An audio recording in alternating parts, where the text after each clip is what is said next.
आजकल बड़ा जोर शोर हो रहा है कि सीएम राइजिंग स्कूल, लेकिन जो बुनियादी शिक्षा है वो कहाँ है? बिंदुवार यदि देखा जाए तो मध्य प्रदेश बहुत पिछड़ा है, अभी भी है, और उसको उस तरह से टैकल नहीं किया गया है।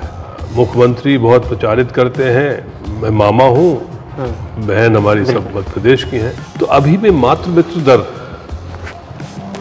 क्यों इतना खराब है? ऐसी कोई जगह नहीं होगी जहाँ दोनों इंजन की फोटो न लगी हो कि G20 क्रांतिकारी योजना है जिससे पूरे हिंदुस्तान को लाभ होने वाला है। दुनिया के मानचित्र पे भारत छप गया है। दुनिया के मानचित्र में भारत छप गया है और मध्य प्रदेश तो आगे बढ़ ही गया है।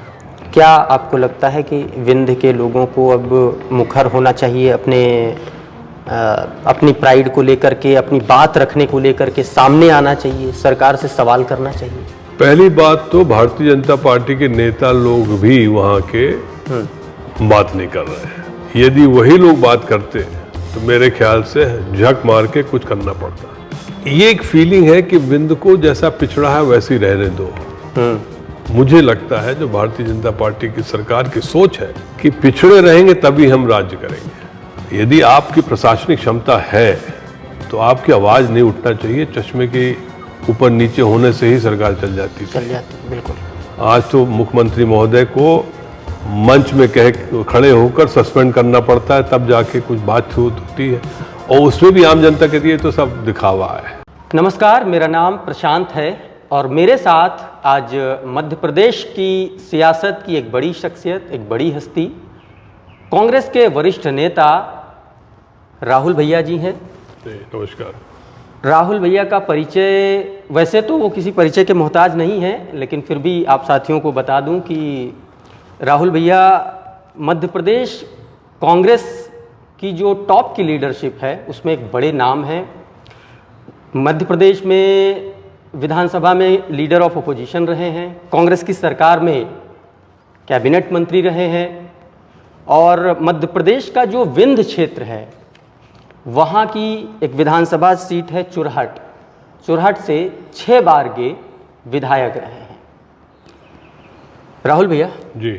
राहुल भैया, विंध्य की बात राहुल भैया के साथ। आपका बहुत बहुत स्वागत है। और सबसे पहले हम अपने दर्शकों की तरफ से भी आपका बहुत बहुत स्वागत करना चाहेंगे। धन्यवाद सर। पहला सवाल यही है कि 18 साल हो गए भारतीय जनता पार्टी की सरकार को मध्य प्रदेश में। जी हाँ। अलग अलग शासनकाल में, खास करके बीजेपी की बात करें, 18 साल का पूरा एक दौर चला, लंबा दौर जिसको आप कह सकते हैं। इस 18 साल के कार्यकाल को आप कैसे एनालाइज करते हैं? बीजेपी के काम को कैसे देखते हैं?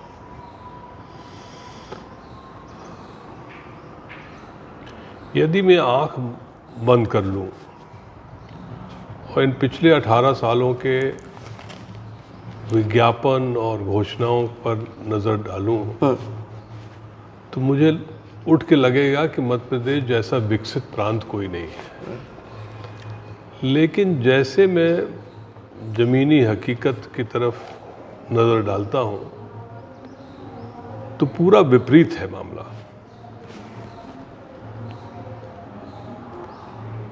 इन्वेस्टर समिट मान लीजिए इतने सारे हुए, मेरे ख्याल से यदि आंकड़े देखे जाएं तो करीब 3 लाख करोड़ का निवेश मध्य प्रदेश में हो चुका होगा। लेकिन कहाँ पर है, किस जिले में है और कितने लोगों को रोजगार मिला, ये प्रश्न चिन्ह है। इस तरह से अनेक मुद्दे पर भी है, चाहे शिक्षा हो, चाहे स्वास्थ्य हो। आजकल बड़ा जोर शोर हो रहा है कि सीएम राइजिंग स्कूल, लेकिन जो बुनियादी शिक्षा है वो कहाँ है? बुनियादी स्वास्थ्य कहाँ है? बहुत सारे मुद्दे हैं। इस पर बिंदुवार यदि देखा जाए तो मध्य प्रदेश बहुत पिछड़ा है, अभी भी है, और उसको उस तरह से टैकल नहीं किया गया है। ये मेरा मत है। मध्य प्रदेश में हम बात करते हैं, जैसे शिक्षा की बात कर लें, विकास मॉडल, डबल इंजन की सरकार की एक बात होती है, उसकी बात कर लें तो हम विंध्य क्षेत्र पे आपसे आएंगे, लेकिन एक सवाल मेरा ये है कि जो ढोल पीटा जाता है ना कि डबल इंजन की एक सरकार चल रही है, विकास का दौर बह रहा, विकास की गंगा बह रही है प्रदेश में, वो विकास की गंगा आपके शब्दों में कहें तो वो ज़मीन पर दिख नहीं रही है। आंकड़ों में आप इसको कहाँ तक देखते हैं? आंकड़े बहुत अच्छे हैं उनके हिसाब से, लेकिन यदि जो सरकारी तंत्र है उसके हिसाब से यदि कोई सर्वे रिपोर्ट पर जाए, शिक्षा ही में ले लें तो मध्य प्रदेश मेरे ख्याल से 28 प्रांतों में 23वां नंबर है। लाडली लक्ष्मी योजना के बहुत प्रचार हुआ मध्य प्रदेश में, हमारी बहन, हमारी बिटिया, हमारा सब कुछ, लेकिन आज भी 10% लड़कियां स्कूल नहीं जा रही हैं। माननीय मुख्यमंत्री बहुत प्रचारित करते हैं कि मैं मामा हूँ, बहन हमारी सब मध्य प्रदेश की हैं, तो अभी भी मातृ मृत्यु दर क्यों इतना खराब है? इन सब चीज़ों पर सीधे आपको लगता है जैसे अत्याचार अगेंस्ट वुमेन एक छोटा सा मुद्दा मान लिया जाए, लेकिन मध्य प्रदेश में मेरे ख्याल से, यदि मैं गलत ना हूँ, जो सर्वे रिपोर्ट मैंने कहीं पढ़ी थी क्राइम रिपोर्ट की, उसमें मध्य प्रदेश में सबसे ज़्यादा बलात्कार दूसरा नंबर पे आएगा। अच्छा, तो 18 साल यदि आपने ढोल पीटा है बहनों के लिए जी, तो फिर ऐसा क्यों है? ये सोचने का बिंदु है और इस पर नहीं ध्यान जाता है। मेरे ख्याल से हमारी जो सरकार है भारतीय जनता पार्टी की, वो अपने ही घोषणाओं पर, अपने ही एडवर्टाइजमेंट पर, अपने ही विज्ञापन पर इतना भरोसा कर चुकी है कि सब कुछ अमन चैन है, हो न हो सब ठीक है। आपने बहुत अच्छी बात की, विज्ञापन की बात। मैं भोपाल आया और मैं शहर में घूमा भी, कई सड़क पे आप देखेंगे, कहीं भी जाएंगे, यहाँ की वीआईपी रोड हो या तमाम सारे जो एरियाज़ हैं यहाँ के, होर्डिंग से पटे हुए हैं। और उन होर्डिंग्स में मैंने ख़ास बात ये देखी कि 80% लगभग होर्डिंग मुझे भारतीय जनता पार्टी, उनके नेताओं के लगे। ये प्रचार तंत्र ही है या कुछ और है भाजपा के हिसाब से अगर देखें तो क्या है ये? आपने तो सिर्फ भोपाल देखा जी, मध्य प्रदेश के कस्बों में भी चले जाइए, वहाँ पर भी इसी तरह का विज्ञापन लगा है। अभी खेलो इंडिया हो रहा है, हाँ, उसके भी विज्ञापन मेरे ख्याल से छोटे छोटे कस्बों तक लग गए हैं। बड़ा सौभाग्य है कि हिंदुस्तान को G20 का इस वर्ष मिला है काम करने का। वो मेरे अनुमान में ऐसी कोई जगह नहीं होगी जहां दोनों इंजन की फोटो न लगी हो कि G20 एक बहुत रेवोल्यूशनरी क्रांतिकारी योजना है जिससे पूरे हिंदुस्तान को लाभ होने वाला है। दुनिया के मानचित्र पे भारत छप गया है। दुनिया के मानचित्र में भारत छप गया है और मध्य प्रदेश तो आगे बढ़ ही गया है। मध्य प्रदेश की बात हम करेंगे, लेकिन उससे पहले कुछ विंध्य क्षेत्र पे हम बात करना चाह रहे हैं आपसे। जी, विंध्य क्षेत्र में जैसे आप शिक्षा की बात कर रहे थे, विंध्य क्षेत्र में बहुत सारे ऐसी समस्याएं हैं, चाहे वो स्कूलों का बनना हो या महाविद्यालयों की मांग हो या फिर शिक्षकों की अलग अलग जो मांगें हैं वो। देखिए, मैं शुरू में एक चीज़ आपको स्पष्ट कर दूं। जी, विंध्य प्राथमिकता नहीं है भारतीय जनता पार्टी की सरकार की। जी, जब प्राथमिकता नहीं है तो चाहे वो शिक्षा हो, चाहे स्वास्थ्य हो, चाहे जो योजना हो, उसका लाभ जो मिलना चाहिए विंध्य को वो कतई नहीं मिल रहा है। जितना आय विंध टैक्सेस के द्वारा दे रही है मध्य प्रदेश सरकार को, उसका एक हिस्सा भी नहीं लग रहा है वहाँ पर। एक समय था जब लोग बाग उत्तर प्रदेश से रीवा में दरबार कॉलेज में पढ़ने आते थे। हाँ बिल्कुल। उसका नाम आज TRS कॉलेज है। रीवा विश्वविद्यालय एकमात्र विश्वविद्यालय उन 7 जिलों के लिए है। रीवा जैसे कमिश्नरी टाउन में लड़कियों के लिए सालों से डिमांड आ रही है कि एक दूसरा महाविद्यालय बच्चियों के लिए हो, लेकिन इंदौर में 3 हो जाएंगे, भोपाल में 3 है, 4 हैं, लेकिन रीवा में आज भी वही पुराना है जिसमें बैठने की जगह नहीं है। शिक्षकों की कमी तो है ही है। अन्य जगहों, अन्य प्रांत के अन्य जगहों में संविलियन भी हो गया, लेकिन विंध्य में अभी भी संविलियन नहीं है।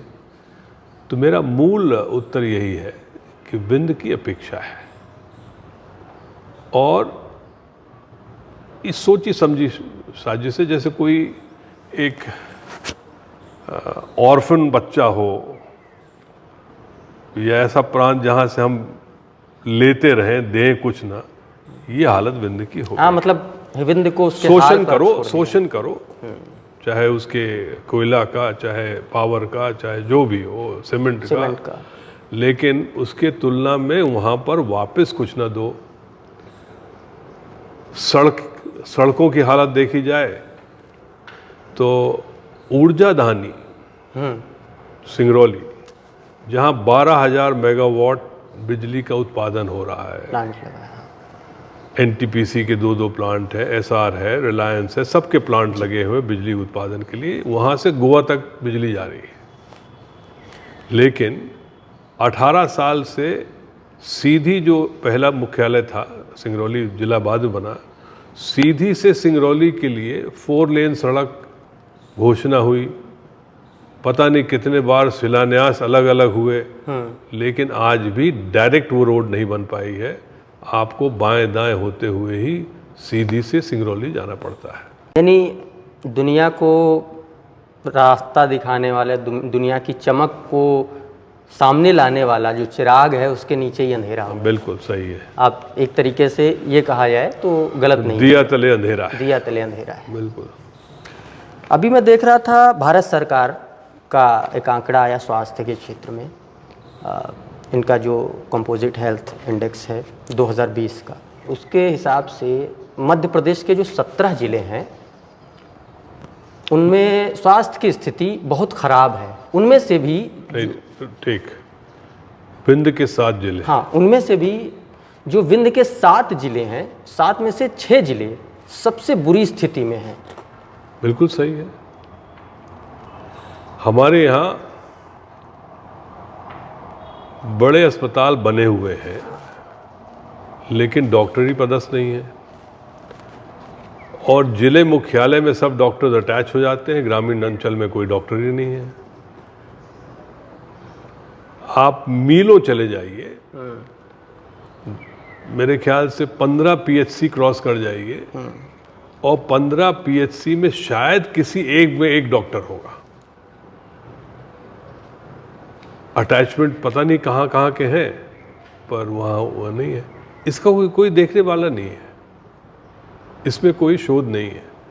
अभी पिछले दिनों एक तस्वीर वायरल हुई सोशल मीडिया पर, ये रीवा में ही अपनी बुजुर्ग पत्नी को लेकर के एक बुजुर्ग व्यक्ति कई किलोमीटर तक ठेले पर उसने जी हाँ सफ़र किया और भटकता रहा, उसको इलाज नहीं मिला।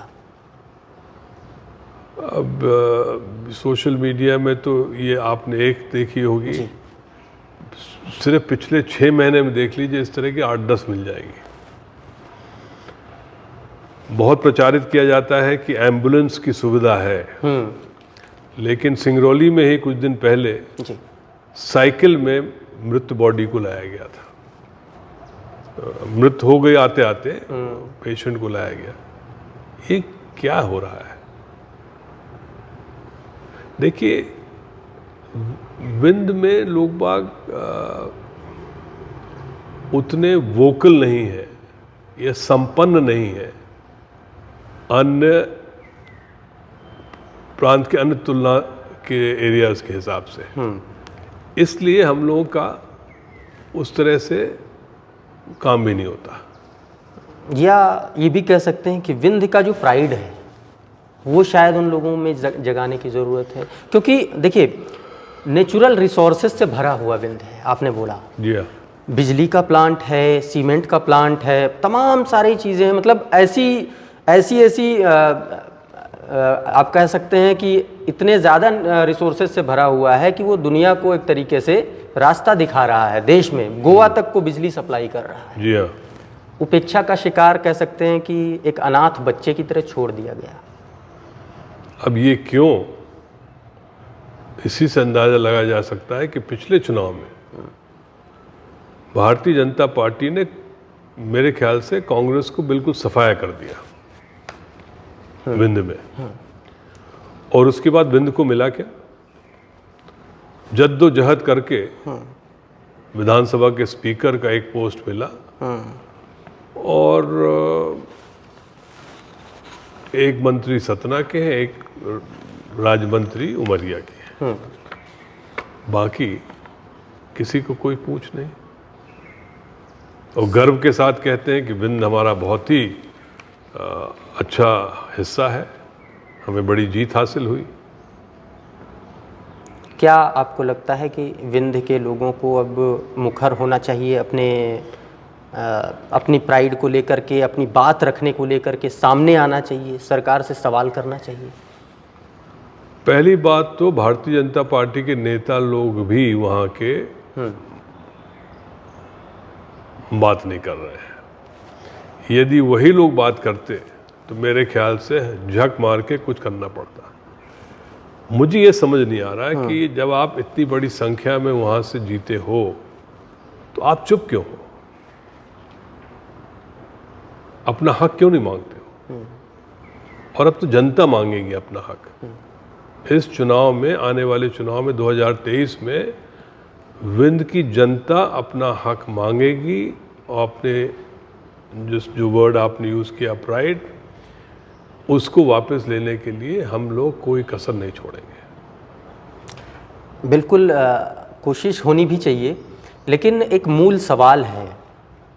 मध्य प्रदेश में शिवराज सिंह चौहान जी 18 साल से बीजेपी की सरकार है, काबिज हैं सत्ता में।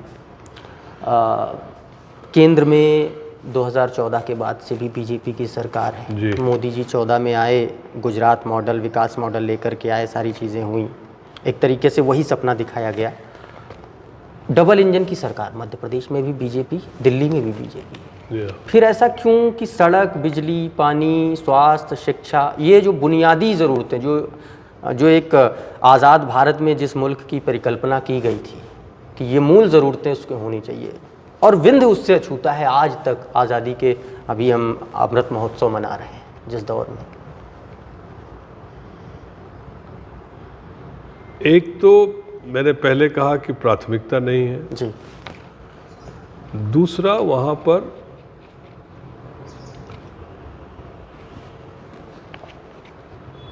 ये एक फीलिंग है कि विंध्य को जैसा पिछड़ा है वैसे ही रहने दो। मुझे लगता है जो भारतीय जनता पार्टी की सरकार की सोच है कि पिछड़े रहेंगे तभी हम राज्य करेंगे, क्योंकि वहाँ से, उस अंचल से प्रदेश के 2 मुख्यमंत्री हो चुके हैं। गोविंद नारायण सिंह जी भी मुख्यमंत्री थे, हमारे पिताजी भी मुख्यमंत्री थे। जी। तो उस समय विंध्य का काफ़ी कुछ विकास हुआ, जो नींव रखी गई थी उस समय की है। लेकिन उसके बाद से जब से कमज़ोर हुई कांग्रेस उस अंचल में, तो इन लोगों की थिंकिंग थ्योरी है कि इसको यहाँ से आगे ना बढ़ने दिया जाए किसी को, तभी हमारे लिए सुरक्षित रहेगा। आपने एक बहुत अच्छी बात की, याद दिलाया, आपके पिता अर्जुन सिंह जी भी मुख्यमंत्री रहे मध्य प्रदेश के। मध्य प्रदेश के बहुत लाखों कर्मचारी, जो सरकारी कर्मचारी, वो आज भी याद करते हैं उनका कार्यकाल। क्यों आखिर मतलब ऐसा क्या था जो उन्होंने किया और आज की तारीख में बीजेपी एकदम हाशिए पर कर दिया है उन कर्मचारियों को?